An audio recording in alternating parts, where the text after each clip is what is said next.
আমার সাথে কারিনা যখন আইসিইউতে সেকেন্ড ডেতে তাকে বেঁধে রেখেছে, সবচেয়ে আশ্চর্য হলো তার আপনি চিন্তাই করতে পারবেন না, তার আইসিইউর যে ডাক্তার এই যে আঙ্গুলটার মধ্যে টান দিয়া এইভাবে দুই সাইড বাঁধে রাখছে। আব্বু আমার হাত খুলো। আইসিইউতে কারিনা কায়সারের দুই হাত বেঁধে রেখেছিল চিকিৎসকরা। এবার এমনই বিস্ফোরক মন্তব্য করেছে কারিনা কায়সারের বাবা কায়সার হামিদ। দেশের তরুণ প্রজন্মের জনপ্রিয় কন্টেন্ট ক্রিয়েটর ও উদীয়মান অভিনেত্রী কারিনা কায়সারের আকস্মিক মৃত্যুতে স্তব্ধ বিনোদন অঙ্গন।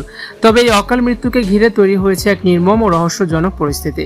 কারিনার বাবা বাংলাদেশের কিংবদন্তি ফুটবলার কায়সার হামিদ মেয়ের চিকিৎসায় চরম অবহেলা ও আইসিইউতে অমানবিক নির্যাতনের গুরুতর অভিযোগ তুলেছেন হাসপাতাল কর্তৃপক্ষের বিরুদ্ধে। কায়সার হামিদ অভিযোগ করে বলেন, আইসিইউর মতো সংবেদনশীল জায়গায় তার মেয়ের দুই হাত নির্মমভাবে বেঁধে রাখা হয়েছে।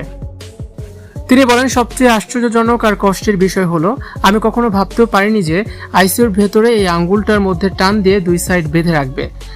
তীব্র মৃত্যু যন্ত্রণায় ছটফট করা কারিনা শেষ মুহূর্তে তার মায়ের কাছে যে আকুতি জানিয়েছিলেন তা শুনে চোখের জল ধরে রাখতে পারছেন না কেউই।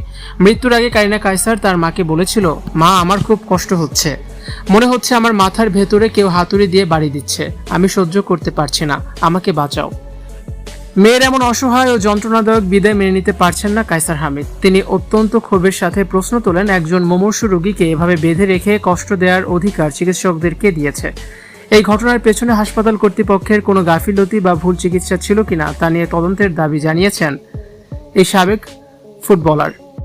তরুণ এই কন্টেন্ট ক্রিয়েটর অভিনেত্রীর এমন করুণ মৃত্যুর খবর ছড়িয়ে পড়তেই সামাজিক যোগাযোগ মাধ্যমে শোকের ছায়া নেমে এসেছে। কায়সার হামিদের মতো একজন জাতীয় তারকার মেয়ের সাথে যদি হাসপাতালের আইসিইউতে এমন আচরণ করা হয় তবে সাধারণ মানুষের নিরাপত্তা কোথায়? ভিউয়ার্স, এই বিষয়ে আপনাদের মূল্যবান মতামত অবশ্যই কমেন্ট সেকশনে জানাতে পারেন। ভিডিওটি দেখার জন্য ধন্যবাদ।